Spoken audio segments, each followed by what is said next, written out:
My sister hired movers to swap our apartments because she believes my penthouse has chosen her as its true guardian.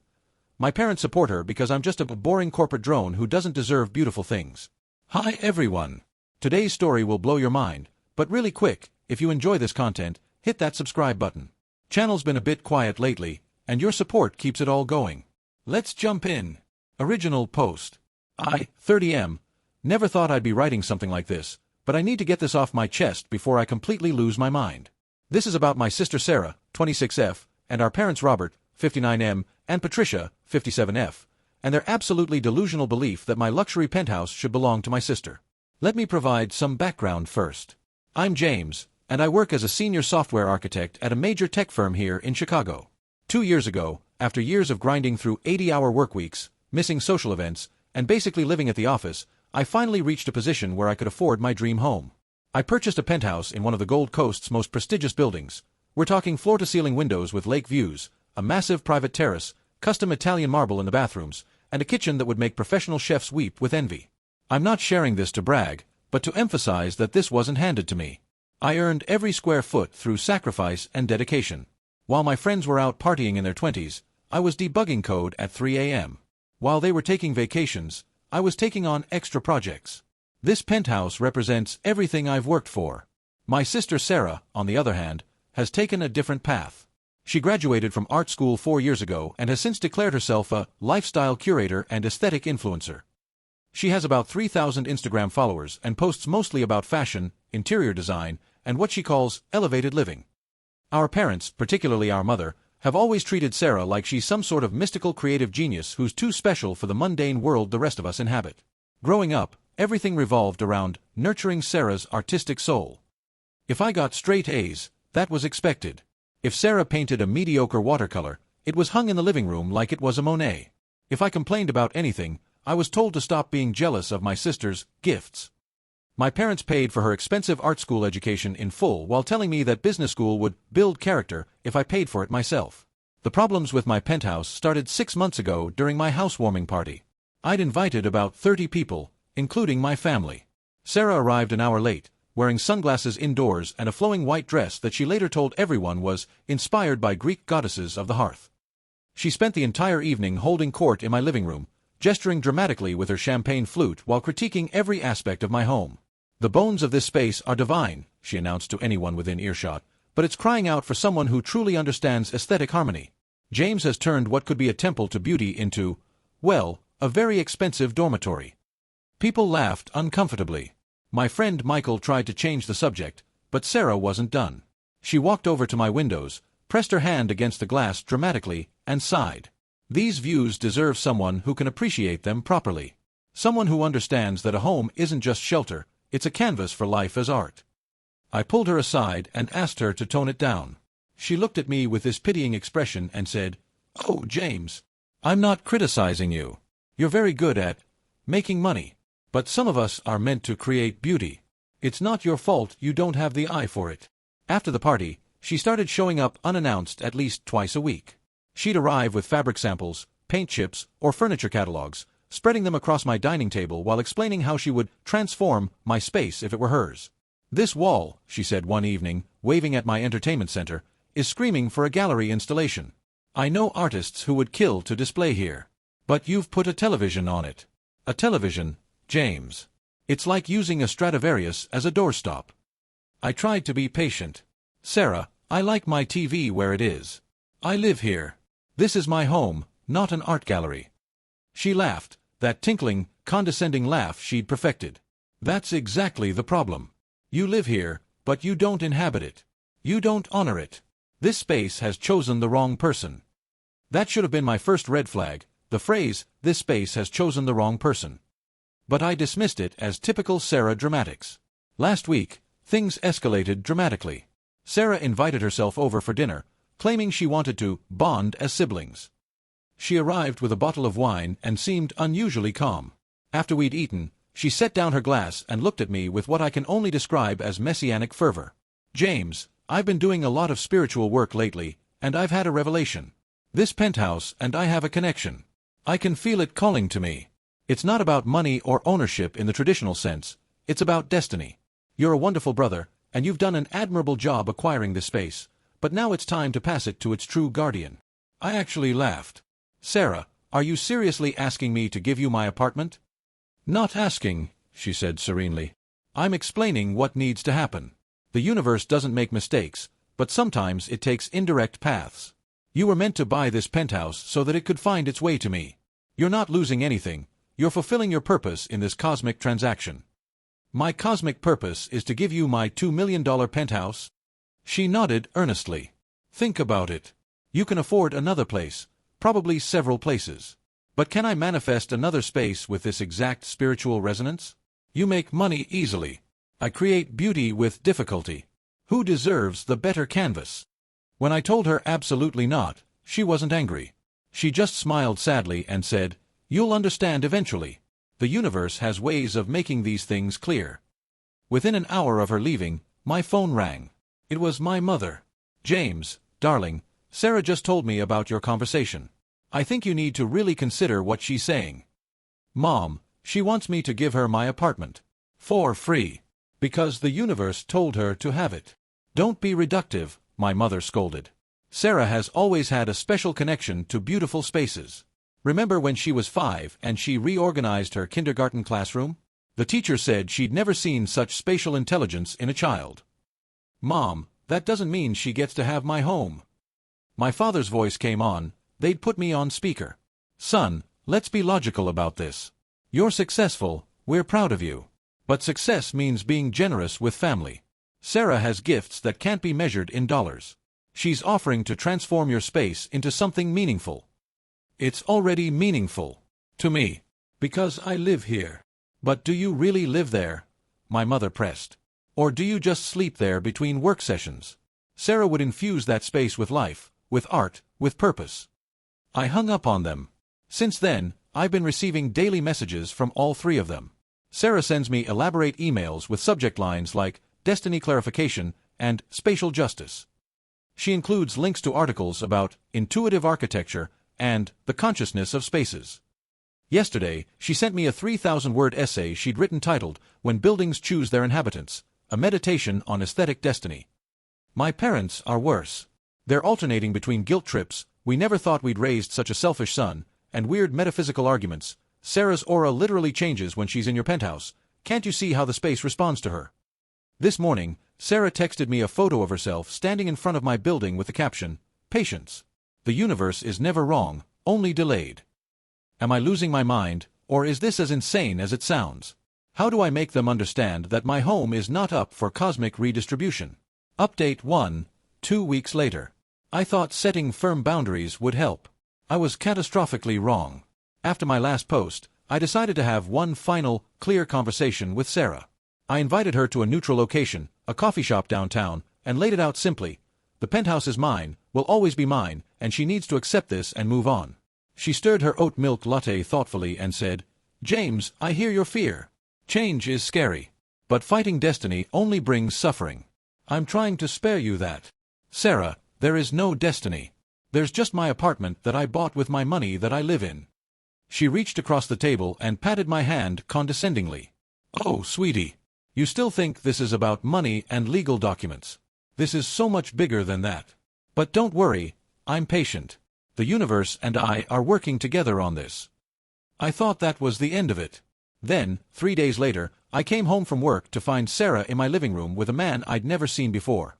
"James," she called out cheerfully. "Perfect timing. This is Marcus Chen, one of the city's most visionary interior designers.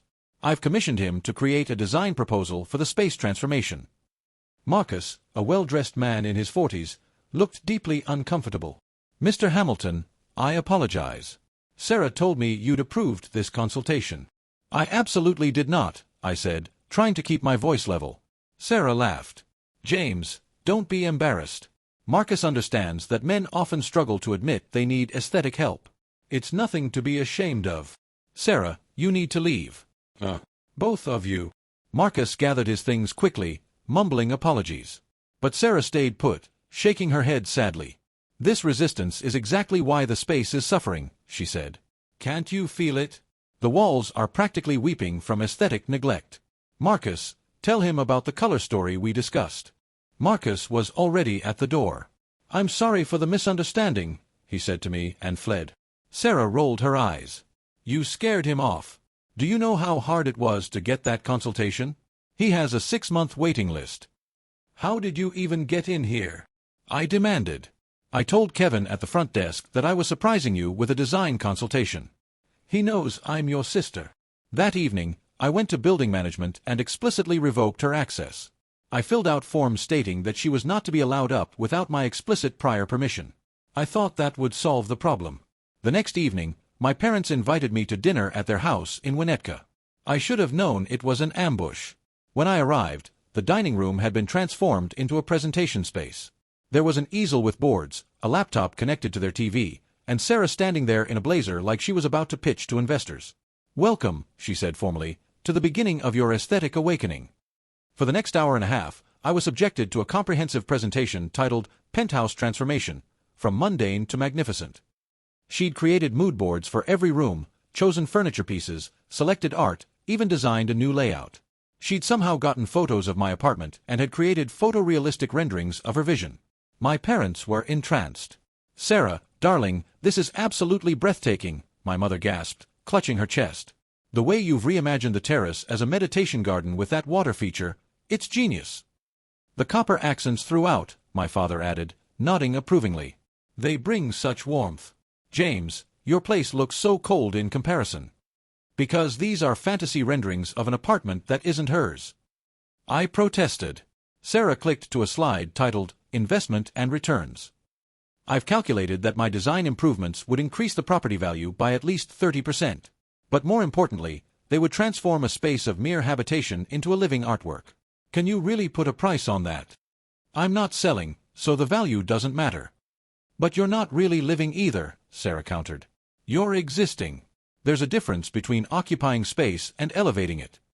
My mother stood up and came over to me. "James, we need to talk about your selfishness. Sarah has spent years developing her eye, studying beauty, understanding the language of spaces. You've spent years, what? Typing on a computer? And now you want to hoard this beautiful penthouse like a dragon with gold. It's not hoarding when it's literally my home." "But is it really a home?" my father asked philosophically. "Or is it just an expensive storage unit for your body between work shifts?" Sarah would make it a destination, a showcase, a living gallery. Sarah nodded sagely. "I've already reached out to several architecture magazines. They're interested in documenting the transformation. Imagine, James, our family penthouse featured in Architectural Digest. But only if someone with vision inhabits it." I stood up to leave. My mother grabbed my arm. "If you walk out that door without agreeing to at least consider Sarah's proposal, you're telling us that you value money over family."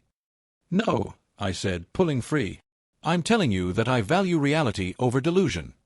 I left to the sound of my mother crying and my father comforting her about their materialistic son. Since then, the harassment has intensified. Sarah texts me constantly. She sends me listings for other apartments with messages like, "This would be perfect for your lifestyle," and "more suited to your aesthetic capacity."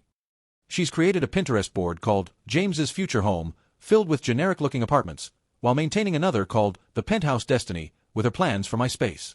My parents call daily. They've pivoted from anger to concern, claiming they're worried about my spiritual poverty and my inability to recognize beauty. They've suggested I might be depressed, burned out, or possibly on the spectrum, because normal people would understand why Sarah deserves the penthouse. Yesterday, Sarah posted an Instagram story standing outside my building. The caption read, "When you're called to a space but temporarily blocked from your destiny, you practice patience and trust the universe's timing. Hashtag spatial destiny, hashtag aesthetic calling, hashtag trust the process." She got 47 likes. Our mother commented with prayer hands emojis. I've now installed a Ring doorbell and interior cameras. I've also documented every interaction. My friend Michael, who's a lawyer, says I'm building a good harassment case if needed. This can't continue much longer, right? Update 2, 1 month later. I'm writing this from a hotel because I needed space to process what just happened. This morning, I woke up to 47 missed calls from my building's management and dozens of texts from neighbors. When I finally got through to the building manager, Tom, he sounded exhausted. "Mr. Hamilton, we have a situation. Your sister is in the lobby with a full moving truck and a crew. She's claiming you're switching apartments today and she's taking over your unit. She has paperwork. I threw on clothes and rushed downstairs. The lobby looked like a staging area for a home invasion. Sarah was there in a white pantsuit and clipboard, directing movers like a general commanding troops. She'd brought furniture, boxes labeled things like living room renaissance and bedroom tranquility, and even large potted plants. "James," she called out when she saw me, smiling brilliantly. "You're early." This was supposed to be a surprise. I wanted you to come home to see the first phase of the transformation already complete. "What the hell are you doing, Sarah?" She walked over, clipboard clutched to her chest. "I'm taking initiative. You clearly can't make the transition yourself, paralyzed by attachment to the mundane. So I'm helping. These pieces," she gestured to the truck, "are from my personal collection. Museum-quality items I've been saving for the right space." Tom, the building manager, looked apologetic. "She showed me a lease transfer document, but something seemed off, so I've been stalling while trying to reach you." I looked at the document Sarah had provided. She'd created an elaborate fake lease transfer on legal-looking letterhead, complete with forged signatures and a notary seal. It was honestly impressive in its delusion. "Sarah, this is fraud. You've committed actual fraud." She laughed, that tinkling laugh that now made my skin crawl. "It's not fraud when it's destiny, James. I'm just helping the universe flow more efficiently." I turned to the movers. "Nothing goes upstairs. This is a misunderstanding." Sarah grabbed one mover's arm. "Don't listen to him. He's having a spiritual crisis. This is about transformation, elevation, beauty." The head mover looked at me, then at Sarah, then at Tom. "We're just gonna go," he said. "Lady, you still gotta pay us for the trip out here." Sarah's composure cracked. "You can't leave. This is destiny. This is about creating beauty in a world of ugliness. Don't you understand what's at stake here?" As the movers started loading things back onto the truck, Sarah pulled out her phone and made a call. "Daddy. They're rejecting the transformation. James is destroying everything." "Yes, bring Mom." 20 minutes later, my parents arrived. My mother was wearing all black, as if in mourning. My father's face was red with anger. "James," he bellowed, "what is the meaning of this? Your sister has spent thousands on these pieces for you." "For herself, Dad. She spent thousands on furniture for an apartment that isn't hers." My mother walked over to one of the plants Sarah had brought. "This is a bird of paradise. Do you know what this symbolizes? Paradise, James. Your sister was bringing you paradise, and you're rejecting it." "I don't want paradise. I want my apartment to myself."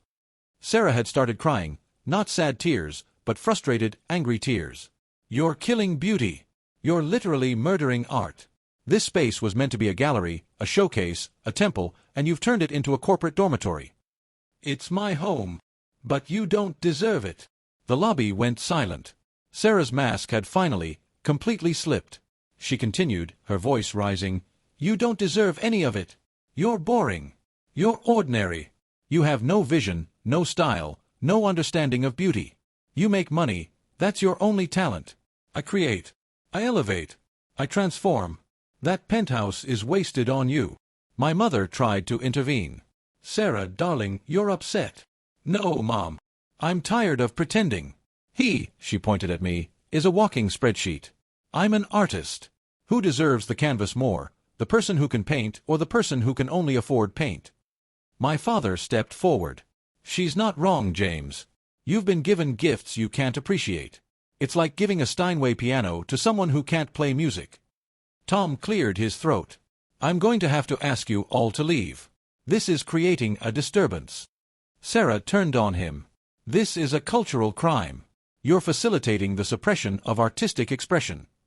"Ma'am, I'm facilitating building security. You need to leave." My parents tried to negotiate, but Tom was firm. As they were leaving, my mother turned back to me. "We're not done discussing this, James. You're destroying your sister's dreams out of spite." "No, Mom. I'm keeping my home out of sanity." That evening, I received an email from Sarah with the subject line, "Formal Notice of Aesthetic Grievance." She'd actually created a document outlining her claim to my penthouse based on something she called aesthetic adverse possession.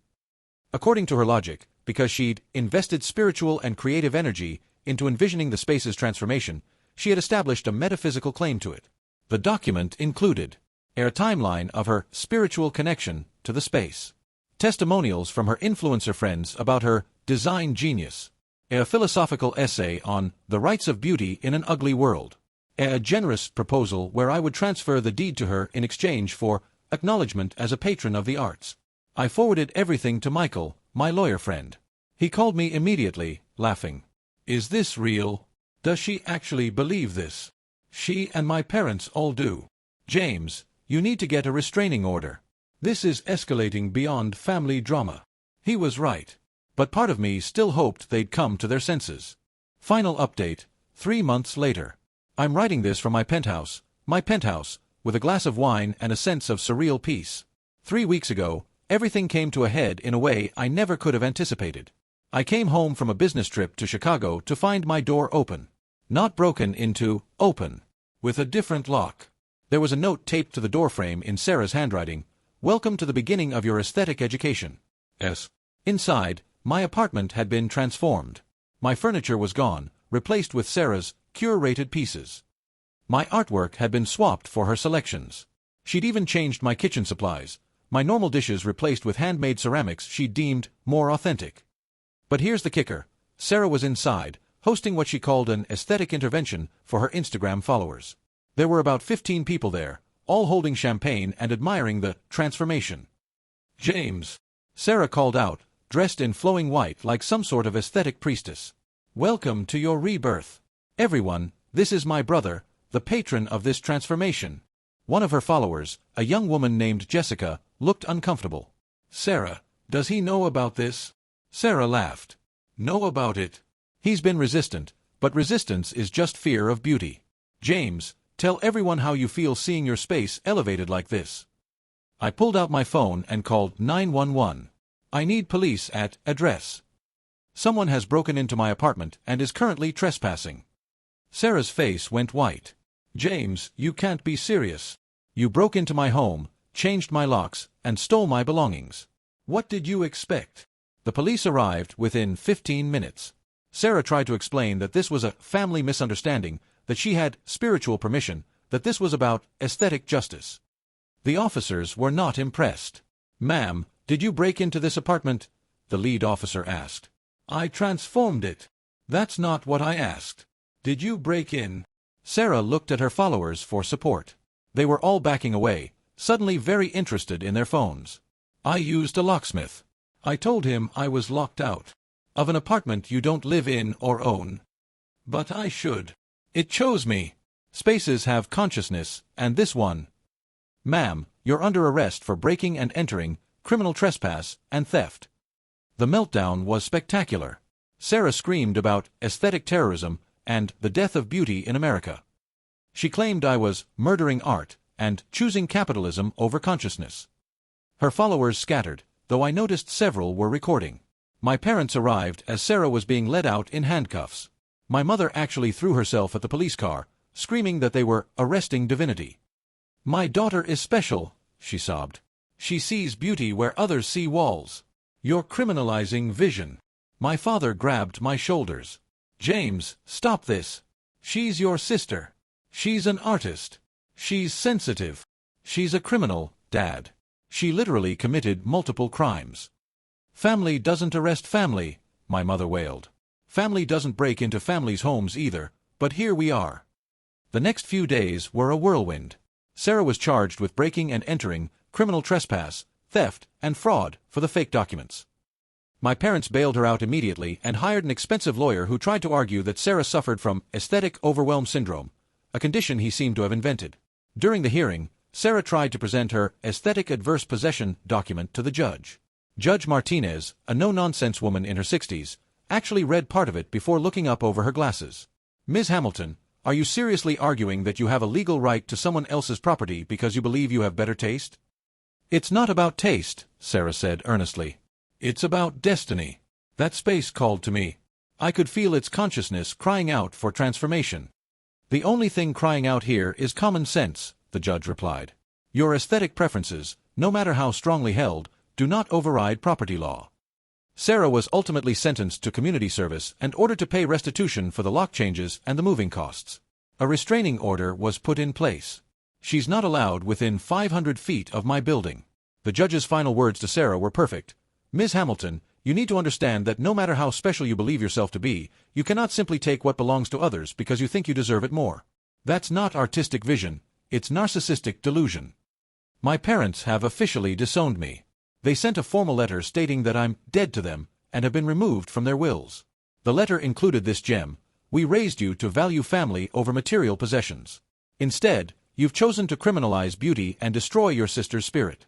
We hope your empty penthouse brings you the empty joy you deserve. Sarah started a GoFundMe titled Artist Persecuted for Vision, Help Me Rebuild. She raised $342, mostly from our mother's friends. But here's where it gets interesting. After the arrest went public, one of Sarah's followers had live-streamed the whole thing. I was contacted by 3 different people with similar stories about Sarah. Jennifer, an ex-friend, told me Sarah had convinced her to let her redesign her studio apartment, then tried to move in, claiming the space had chosen a new inhabitant. Marcus, the interior designer, reached out to tell me Sarah owed him $15,000 for consultations she'd commissioned for other people's homes without their knowledge. Even our cousin David called to tell me that Sarah had tried to convince him his lake house was spiritually hers because she dreamed about it. I also discovered that Sarah owes over $50,000 in credit card debt, all for furniture and art she'd bought for spaces she doesn't own. She's been living in a studio apartment that our parents pay for while she builds her brand as an influencer. The restraining order has been in effect for 2 months now. I've had my locks changed again, installed a serious security system, and put Sarah and my parents on a permanent ban list with building security. Last week, I got a text from an unknown number. Definitely Sarah, the universe doesn't forget. Spaces remember those who truly understood them. This isn't over. I forwarded it to my lawyer and the police. The restraining order was extended. I've also started therapy to process all of this. My therapist, Dr. Rodriguez, said something that really resonated. Your family created a mythology where Sarah was divine and you were merely mortal. When you refused to sacrifice at her altar, you shattered their entire worldview. Sometimes I feel sad about losing my family. But then I remember, I didn't lose them. They chose Sarah's delusions over reality. They chose to enable her rather than protect both of us from her escalating behavior. My penthouse is peaceful now. I've kept all my original furniture, the generic couch, the pedestrian art, the soulless television. Every piece that Sarah said proved I didn't deserve this space. Because here's what Sarah never understood: I don't need to deserve my home. I bought it. I work for it. I live in it. It's mine not because of destiny or aesthetic superiority, but because of reality. Boring, mundane, legal reality. And that's enough. To anyone dealing with similar entitlement in their family, document everything. Don't give in, not even once. Get legal help early. And remember, you don't owe anyone your success, your property, or your life just because they've decided they deserve it more. The penthouse was never hers. It was always mine. And now, finally, it can just be home.